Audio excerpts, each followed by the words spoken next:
Honored to welcome to our stage the President of Argentina, Javier Milei. Round of applause for that. It sounds like I've already, you already are pre-sold, but I will tell you that President Milei is an economist, a libertarian, and a specialist in economic growth. Only 2 years after he entered politics, he was elected President of Argentina, receiving more than 14 million votes, the highest number for any presidential candidate in Argentine history. President Milei took office amid an annual inflation rate of more than 200%, with 41% of Argentines living below the poverty line. In his brief tenure so far, President Milei has spearheaded an ambitious plan for fiscal reform and the elimination of unproductive regulations. He's also helped stabilize the foreign exchange rate. His policies have sparked a decline in the monthly rate of inflation, and in the first quarter of this year, Argentina achieved a financial surplus, the first time in 16 years. I know all of us wish President Milei continuing success in his work to bring growth and opportunity to the fantastic people of Argentina. For those who wish to hear President Milei's remarks translated into English, you will find headsets there on your table, and I encourage you to find them and prepare them now. Señor Presidente, we thank you once again for joining us and look forward to your remarks. And on behalf of all of us, vamos, vamos, Argentina.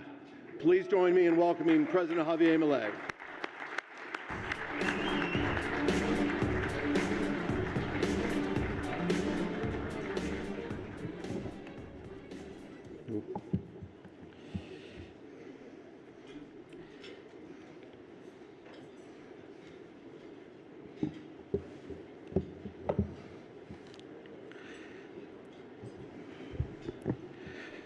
Buenos días a todos.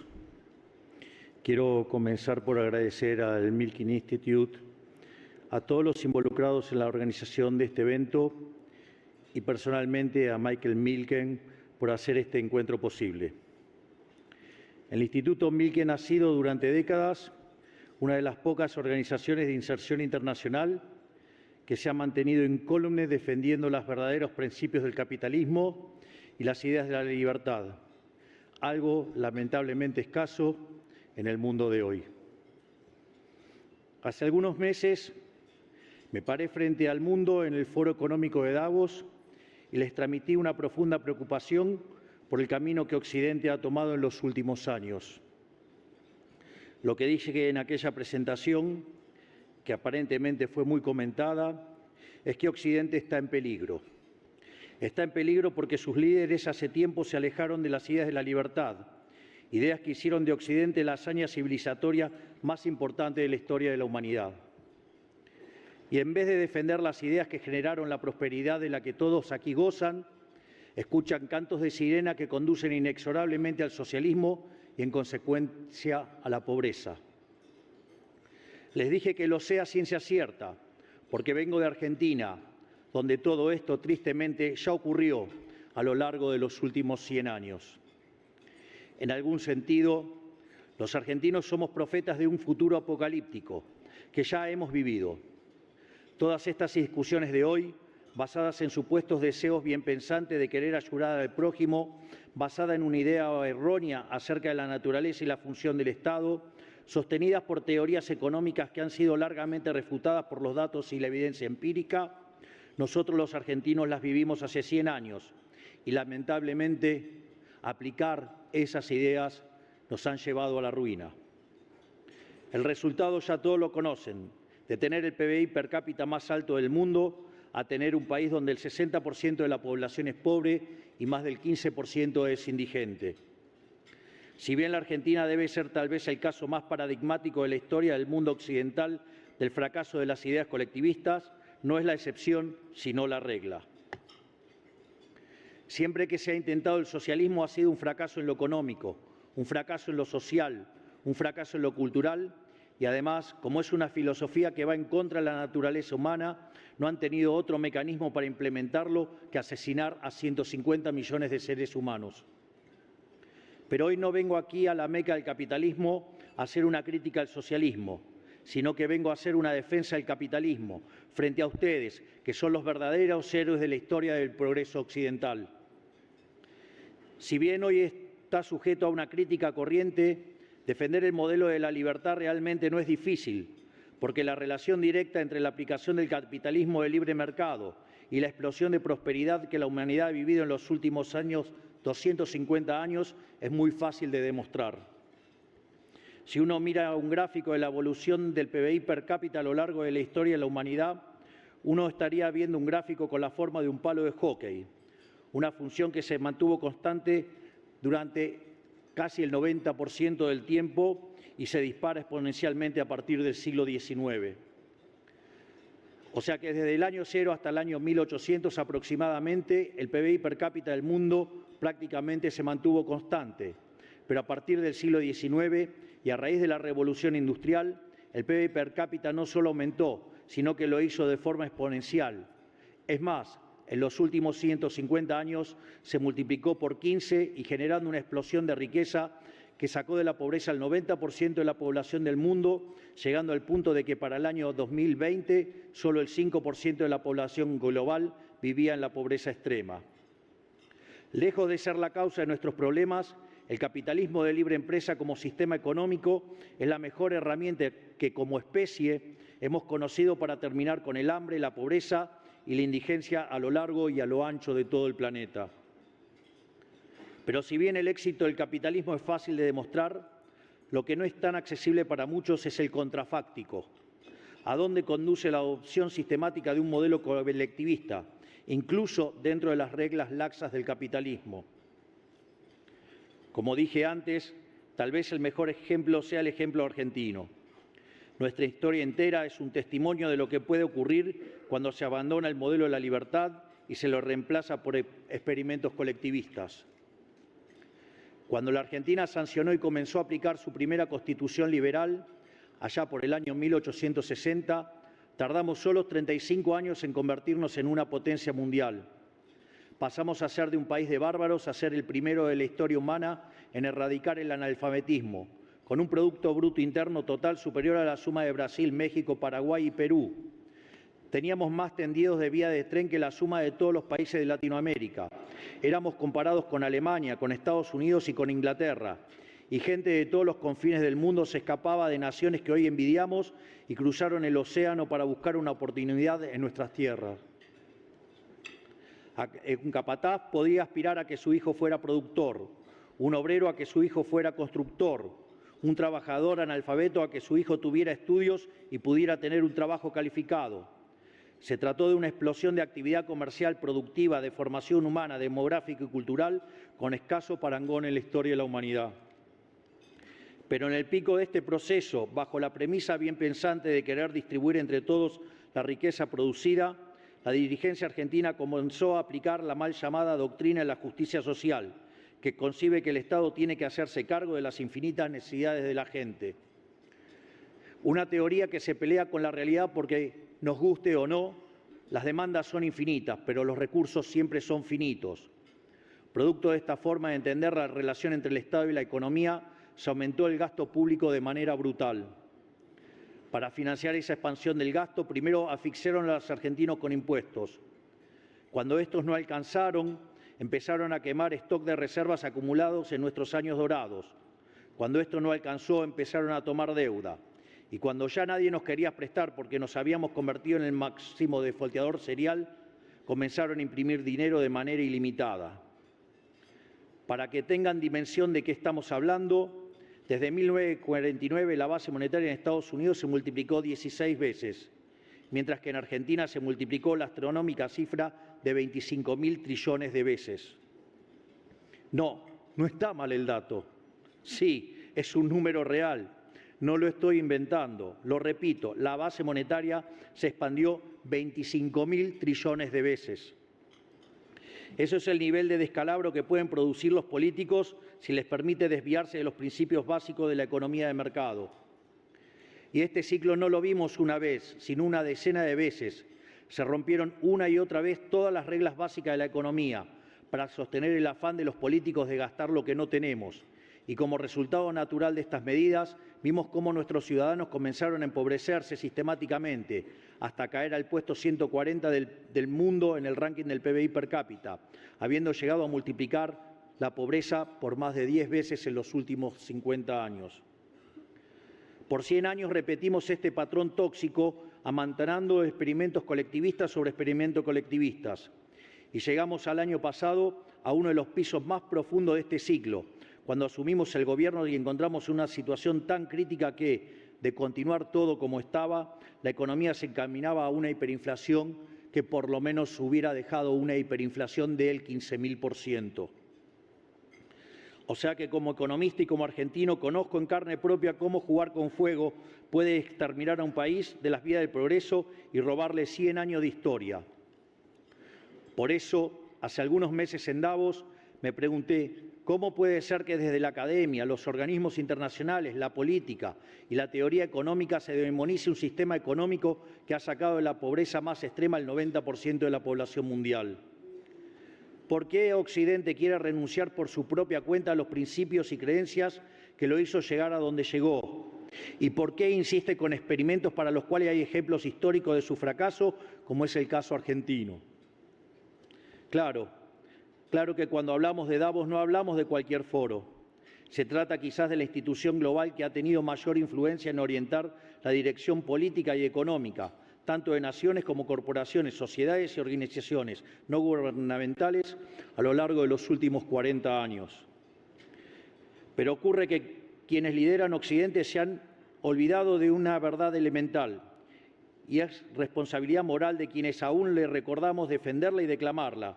Y esa verdad ineludible es que la libertad económica en busca del interés individual produce beneficios colectivos y que, por lo tanto, el empresario que arriesga capital en pos de una ganancia es un benefactor social.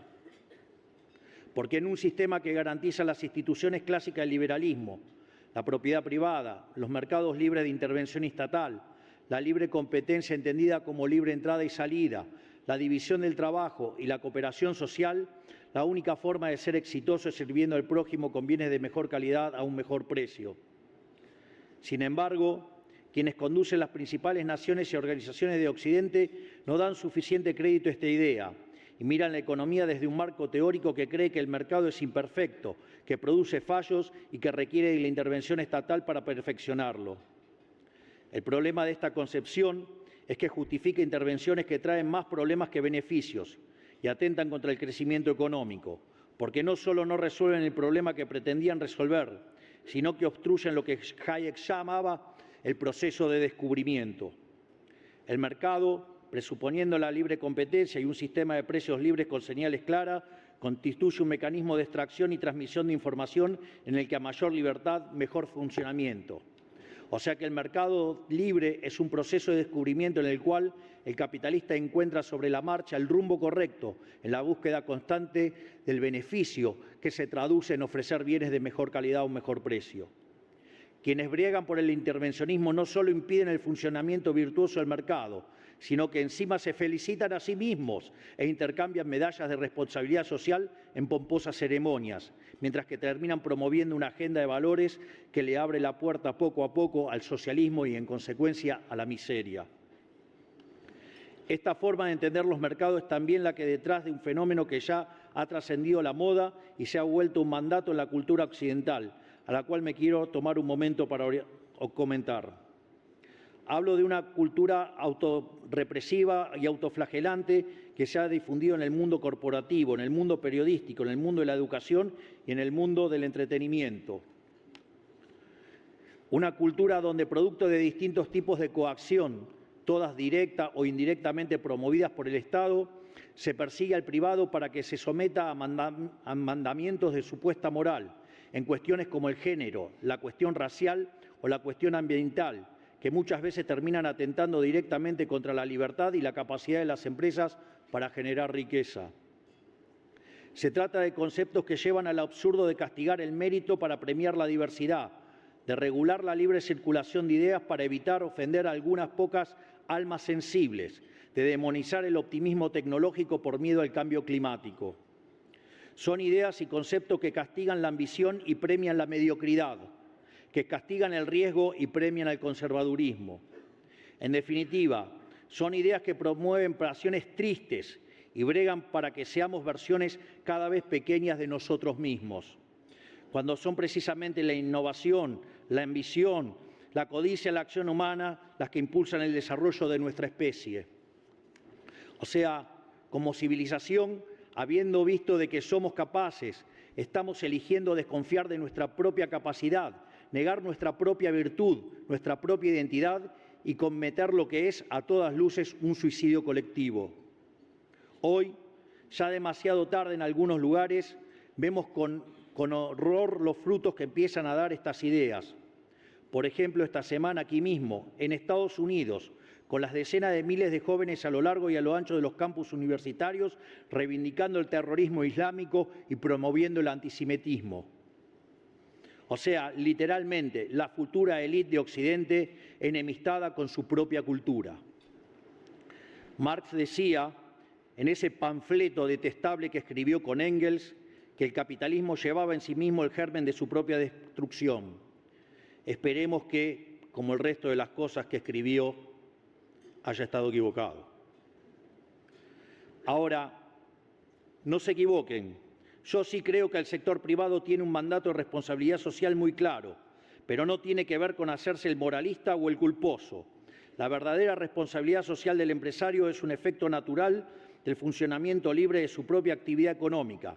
El mandato de producir bienes y servicios de mejor calidad, mejor precio, ligado a la maximización de los beneficios. La responsabilidad social del empresario es ganar dinero y eso solamente lo puede hacer sirviendo al prójimo con bienes de mejor calidad a un mejor precio. Por lo tanto, los empresarios son benefactores sociales, lejos de las críticas que suelen hacerles los políticos gastadores y despilfarradores. Ese mandato redunda en la generación de mercados más competitivos, con sociedades mejor satisfechas y, en última instancia, no solo satisface demandas, sino también ensancha los horizontes de lo que el hombre quiere y puede hacer a través de la innovación tecnológica. O sea que ese mandato redunda, al final del día, en una tendencia a la excelencia humana y al enaltecimiento de nuestra especie. No es un mandato de moralina superficial que se cumple regulando el libre mercado, es un mandato de gloria que se cumple desatándolo. Por el contrario, cuando el afán de algunos por regular obtura la pulsión humana por crear y le ata las manos, estamos ante un problema. Porque construir un futuro prometedor para la especie es imposible si hay ideas buenas que, no importa lo buenas que sean, son consideradas demasiado heréticas para ser exploradas. Porque construir un futuro prometedor para la especie es imposible si sacrificamos el mérito, la competencia y los resultados en el altar de la diversidad, dado que fueron precisamente la libre circulación de ideas y un sistema de incentivos que promueve el esfuerzo y el mérito los pilares sobre los que se construyó Occidente. Entonces, quiero hoy reivindicar las grandes ambiciones de nuestra especie y nuestra civilización. Desde que existen los mercados libres, hemos cruzado frontera tras frontera. Hemos sacado al mundo entero de la pobreza en 250 años. Hemos puesto hombres en la Luna y ahora miramos a Marte. Y lo hemos hecho gracias a la ambición, la creatividad y al optimismo de hombres como ustedes, que se asocian entre sí en pos de la búsqueda de la propia felicidad. No tenemos que perder la fe en esa ambición primal que los humanos tenemos como guía. Somos una especie de exploradores, de creadores, de inventores, no de burócratas. Y es el empresario aventurero, no el burócrata de escritorio, la clase de hombre que encarna en el presente esta cualidad atemporal del espíritu humano. Por eso, no quiero dejar de celebrar el esfuerzo de mi amigo Elon Musk por pisar Marte, porque entendemos que la exploración espacial está a la altura de nuestro destino como especie exploradora, demasiado grande para estar confinados a este planeta. Tenemos la obligación moral de proteger los pilares que hicieron posible todo este edificio de ambiciones, logros y sueños. Esos pilares sobre los que está edificada la historia del progreso humano son la defensa de la vida, de la libertad y de la propiedad. Si los olvidamos o los damos por sentados, corremos el riesgo de perderlo todo. Miro a la Argentina con todos los cambios que estamos emprendiendo y veo que estamos a contramano del mundo. Porque mientras que en el resto del mundo las ideas de la libertad están bajo asedio, En la Argentina se erige una fe renovada en ellas. Mientras Occidente gira hacia el control y hacia la imposición, la Argentina gira hacia la confianza en sus ciudadanos en el ejercicio de su libertad. Mientras Occidente gira hacia el déficit, la burocracia y el Estado entrometedor, Argentina gira hacia la austeridad, hacia el ahorro y retira al Estado de la actividad económica. Mientras Occidente gira hacia el chamanismo económico y hacia formatos insostenibles de heterodoxia que ponen en peligro el futuro de todos, la Argentina vuelve al sendero de la razón, a las ideas del sentido común. Y lo hace con amplio apoyo en todos los estratos de la sociedad, porque después de décadas de recesión en Argentina, el consenso procapitalista es transversal a la sociedad. Por eso estamos pudiendo hacer el ajuste del Estado más rápido y más grande de la historia de la humanidad, sin perder un solo apoyo en el camino.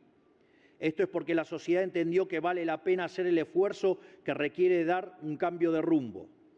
El modelo del Estado grande es una cárcel y la sociedad argentina lo entendió. Por eso apoya la ley que estamos impulsando en el Congreso, que es el proyecto de reforma del Estado tributaria, fiscal y regulatorio más importante de los últimos 150 años. ¿Cómo puede ser que la fuerza política en mayor minoría parlamentaria de la historia democrática, en un contexto de penuria económica total, pueda impulsar la reforma más ambiciosa de la que se tenga memoria y lo haga con apoyo popular? Esto es porque la sociedad argentina exige un cambio de rumbo profundo y urgente para volver a abrazar las ideas de la libertad. Cuando tomamos el timón del Estado y de la economía argentina en diciembre, anunciamos desde el primer día que con nosotros se acababa el déficit y en consecuencia se acababa la emisión monetaria y la inflación. El establishment no nos quiso dar crédito y se dijeron muchas cosas. Se dijo que hacer un ajuste de más de un punto del PBI era imposible. Se dijo que tener déficit cero en el primer año era imposible. Se dijo que una política de tasas bajas no servía para reducir la inflación. Pero hemos desafiado estos pronósticos y estamos cumpliendo nuestros objetivos. En tan solo 5 meses logramos el primer trimestre con superávit fiscal y financiero en el sector público nacional luego de 20 años, habiendo heredado de la administración anterior un déficit consolidado de más de 15 puntos del producto entre déficit del Tesoro y déficit del Banco Central, lo cual es, sin exagerar, una hazaña de proporciones históricas, no solo en Argentina, sino a nivel mundial.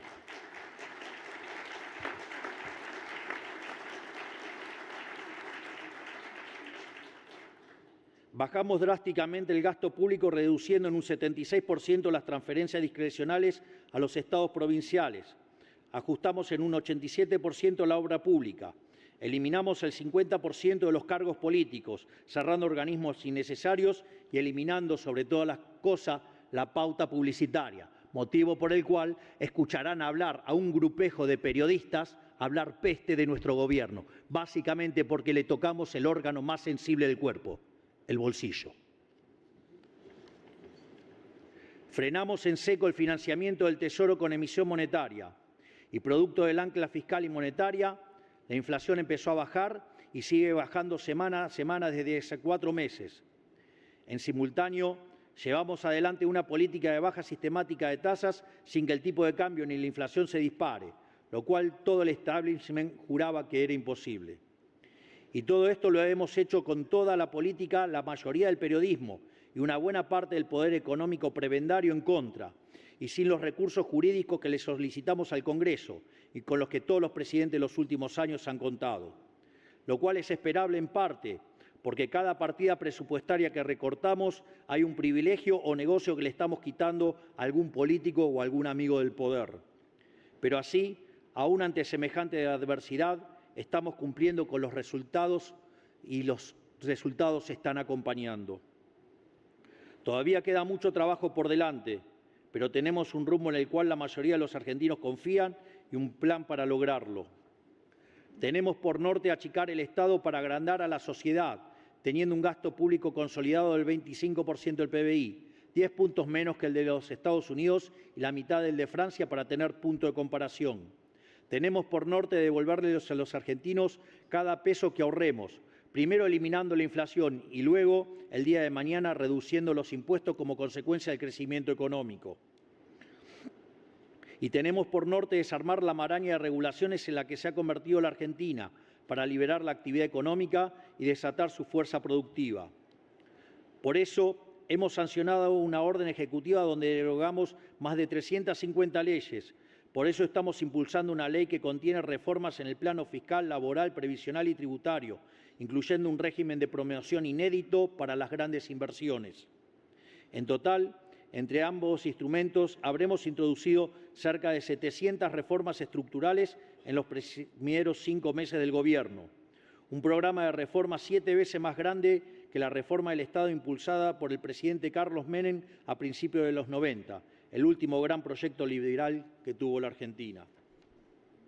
En otras palabras, estamos haciendo realidad el programa reformista más ambicioso de los últimos 150 años, porque la única manera de sacar el 60% de los argentinos de la pobreza es con crecimiento económico y solo hay crecimiento económico con libertad. No hay otra manera.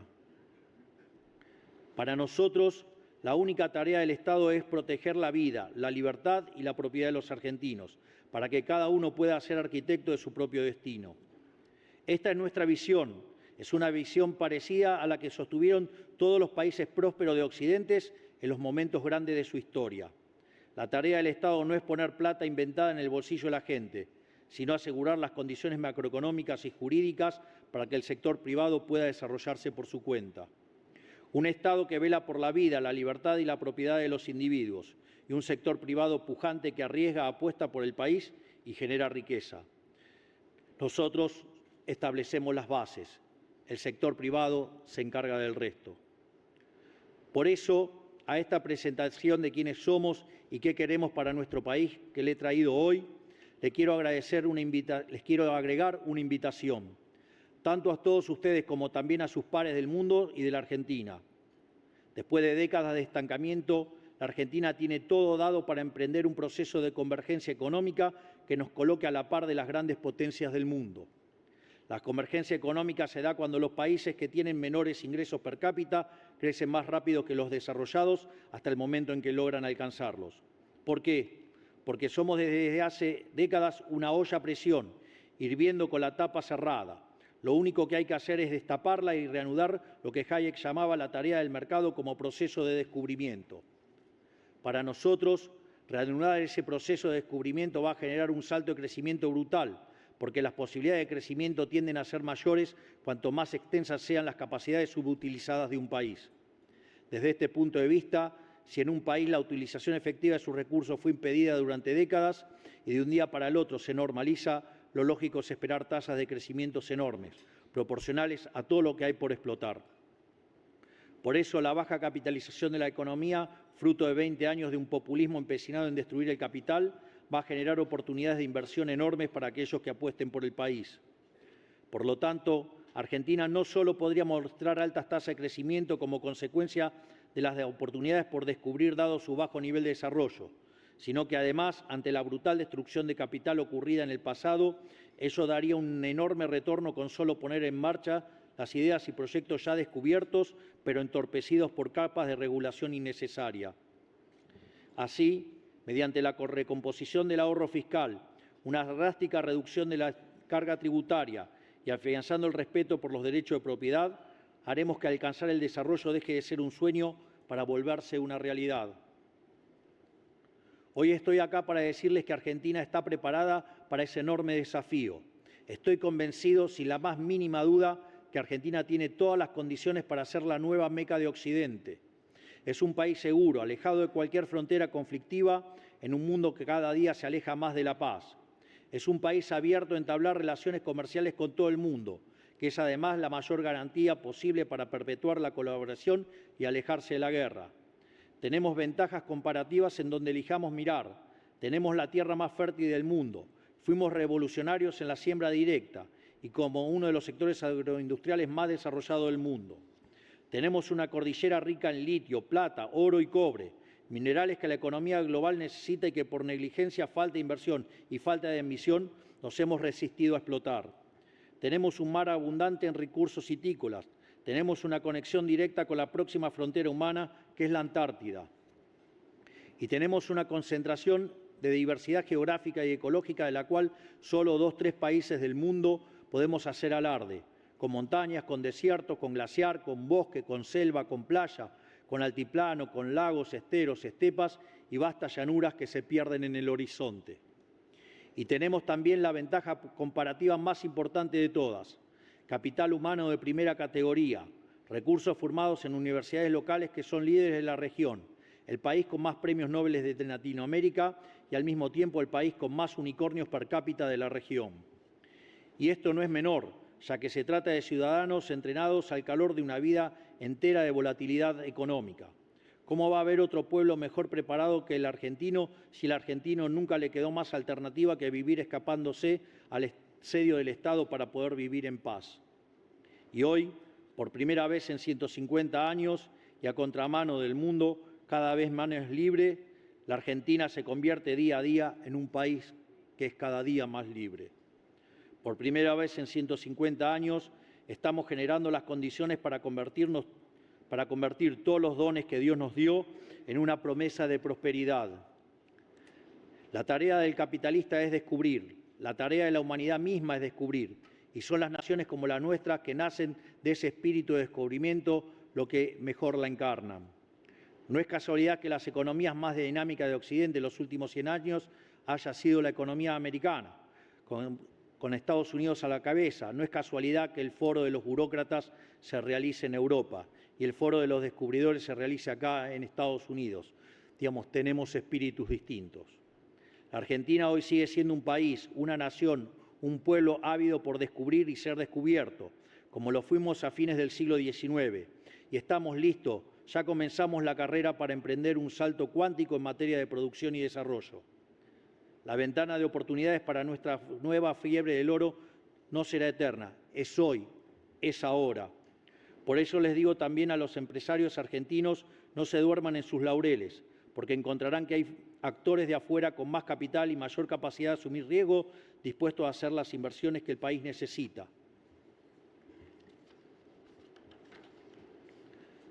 Finalmente, quiero concluir estas palabras invitando a todos aquí presentes, que son los héroes de la historia del progreso de la humanidad, a que si creen como yo en la superioridad del capitalismo de libre empresa, que si creen como yo que Occidente se camina a un lento pero seguro retroceso, que si creen como yo que el mérito, la ambición, la libertad y la innovación y el optimismo son valores esenciales de la especie humana que deben ser premiados, quiero invitarlos a que apuesten por Argentina. Ayúdenme ustedes, que son el progreso humano encarnado, a hacer de la Argentina la nueva Roma del siglo XXI, a hacer de la Argentina una tierra de oportunidades para todos aquellos que estén dispuestos a habitar nuestro suelo. Son ustedes los que pueden demostrarle a los burócratas del mundo que están destruyendo Occidente, que las ideas de la libertad son la única forma de alcanzar la prosperidad. En este sentido, también les quiero señalar, que me parece muy significativo, unas palabras del Papa Benedicto XVI, o sea, Joseph Ratzinger, que decía: Occidente siente un odio por sí mismo que es extraño y que solo puede considerarse como algo patológico. Solo ve de su propia historia lo que es censurable y destructivo, al tiempo que no es capaz de percibir lo que es grande y puro. Por ello les pido: volvamos a abrazar las ideas de la libertad con orgullo. Estemos orgullosos de ser emprendedores, orgullosos de ser empresarios, digamos, porque son los verdaderos benefactores sociales, son los que crean riqueza, son los que han sacado el mundo de la miseria. Por lo tanto, digamos, le pido que además nos acompañen a los argentinos para este renacer de Occidente. Finalmente, quiero darles las gracias a todos, que Dios bendiga a los argentinos, que la fuerza del cielo nos acompañen y, como no podía ser de otra manera, ¡viva la libertad, carajo!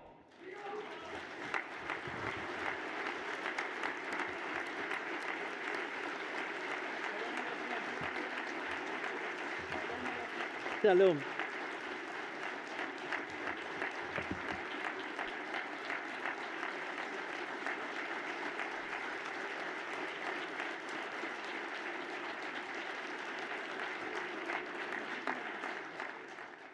Suscríbete para seguir difundiendo las ideas de la libertad.